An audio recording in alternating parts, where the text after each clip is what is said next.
was a quiet night. While I was cruising down a dark street during my night shift, I got a call about a disturbance at an old abandoned house. The caller said that they heard strange noises coming from the house, and they were worried that someone might be inside. I pulled up to the house and parked in the driveway. The house was dark and creepy looking. I got out of my car and walked up to the front door. The door was unlocked, so I opened it and stepped inside. The house was dark and dusty. I could hear the sound of my own footsteps echoing in the hallway. I walked slowly through the house, checking each room. All the rooms were empty. I was about to leave when I heard a noise coming from the basement. I followed the noise down the stairs and into the basement. The basement was even darker than the rest of the house. I could barely see anything. I took a few steps into the basement and then I heard the noise again. It was a soft, moaning sound. I followed the sound to the back of the basement. There, in the corner, I saw a figure huddled on the floor. I turned on my flashlight and shone it on the figure. It was a woman. She was wearing a long, white dress. Her hair was long and black and matted with dirt. Her face was pale and her eyes were wide and staring. The woman looked up at me and she started to moan again. I took a step towards her and then I stopped. I had a bad feeling about this. The woman started to crawl towards me. Her hands were outstretched and her nails were long and sharp. I took a step back and then another. The woman kept crawling towards me. She was getting closer and closer. I could smell her now. She smelled like death. I turned and ran. I ran up the stairs and out of the house. I ran to my car and got in. I started the car and drove away. I'll never go back to that house. I never told anyone what I saw. I just tried to forget about it. But I can't forget. I'd sometimes wake up in the middle of the night, sweating and shaking. I see the woman's face in my dreams.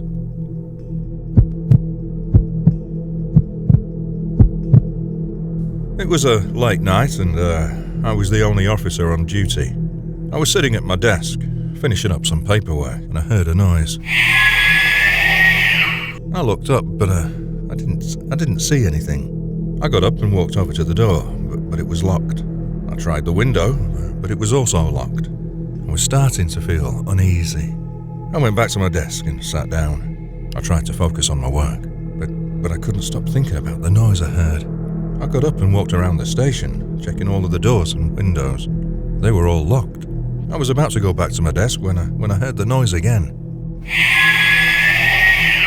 This time, it was louder. It sounded like it was coming from the storeroom. So I slowly walked down the stairs, my gun drawn. The room was dark and damp.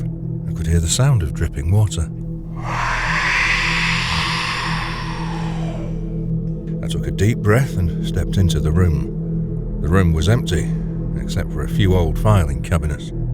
I walked over to the cabinets and started to look through them. I was about to return when I heard the noise again. This time, it was right behind me. I spun around, but I didn't see anything. I started to feel scared. I backed away from the cabinets and turned to run, but I tripped and fell. I landed on the floor with a thud. I lay there for a moment, trying to catch my breath. I heard the noise again. It was getting closer. I knew I had to get out of there, but I couldn't move because I was too scared. The noise was right in front of me now. I knew that it's my end, so I closed my eyes and waited for the consequences, but nothing happened. I opened my eyes and saw that I was alone. The noise was gone. I got up and dusted myself off. I didn't know what had just happened, but I knew I was never going to forget it. I still don't know what it was that I heard that night. Maybe it was just my hallucinations, but whatever it was, it nearly choked me.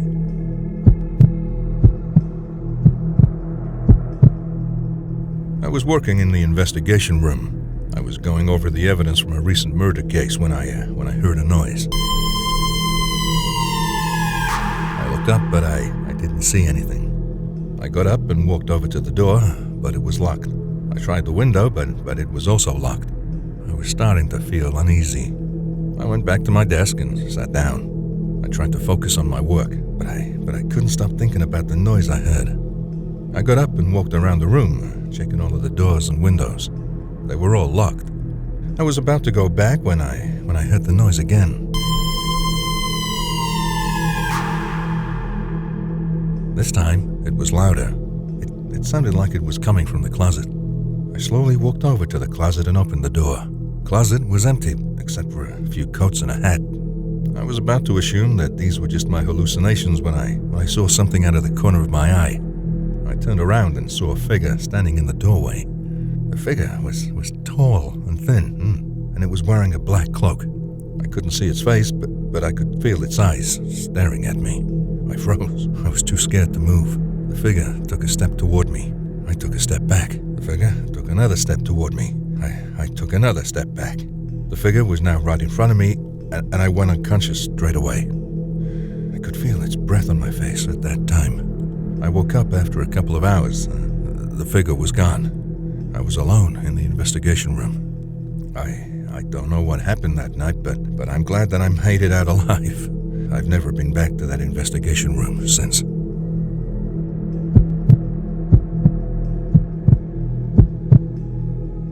Back in 2016, I was on patrol one night when I saw a group of mice coming out of a deserted house. I'd never seen so many mice in one place, and they all looked really strange. They were all different colors, and they had long, sharp teeth. I got out of my car and cautiously approached the house. I could hear the mice scurrying around inside, and I could smell a foul odor. I took a deep breath and opened the door. The inside of the house was dark and dusty. I could barely see anything. I took a few steps forward, and then I heard a noise. It sounded like someone was crying. I followed the sound, and I saw a small, dark figure huddled in the corner. "Hello?" I called out. "Is anyone there?" The figure didn't move, so I took a few more steps forward, and then I saw that the figure was a young girl. She was dirty and her clothes were torn. She was crying, and her face was covered in bruises. "It's okay," I said. "I'm here to help you." The girl looked up at me, and I saw that she was terrified. I reached out and gently took her hand. "Come with me," I said. "I'm going to take you home." I led the girl out of the house and to my car, put her in the back seat, and I got in the front. I started the car and drove away. The girl was still crying, and I didn't know what to say. I just drove and listened to the sound of her tears. After a while, the girl stopped crying. She looked out of the window, and I saw that she was starting to relax. "Where are we going?" she asked. "We're going to the police station," I said. "I'm going to take care of you." The girl nodded. She seemed to trust me, and I felt a sense of relief. I knew that I'd be able to help her. When we got to the police station, I took the girl to the interview room. I sat down with her and asked her some questions. She told me her name was Sarah and that she was 10 years old. She told me that she'd been living in the deserted house with her mother. Her mother had been very sick, and Sarah had been taking care of her. One day, her mother had gotten worse, and Sarah had called 911. When the paramedics arrived, they said that her mother was dead and she should contact some of her relatives. Sarah had been so scared, and she just didn't know what to do. She'd wandered around the house for a while, and then she'd seen the mice. She'd been afraid of them, but she'd been even more afraid of being alone. So she stayed in the house with the mice. I shifted her to a child care home and took care of her mum's dead body. It was around a couple of days old. It's still one of the most horrific sights I've ever witnessed, and I'll not forget this sight until the last day of my life. These were some real incidents that happened to police officers. If you've got similar incidents, share it with us, as we're looking forward to featuring your story in it. Make sure you like and subscribe to the channel. Do click the bell icon to get the notifications of latest updates.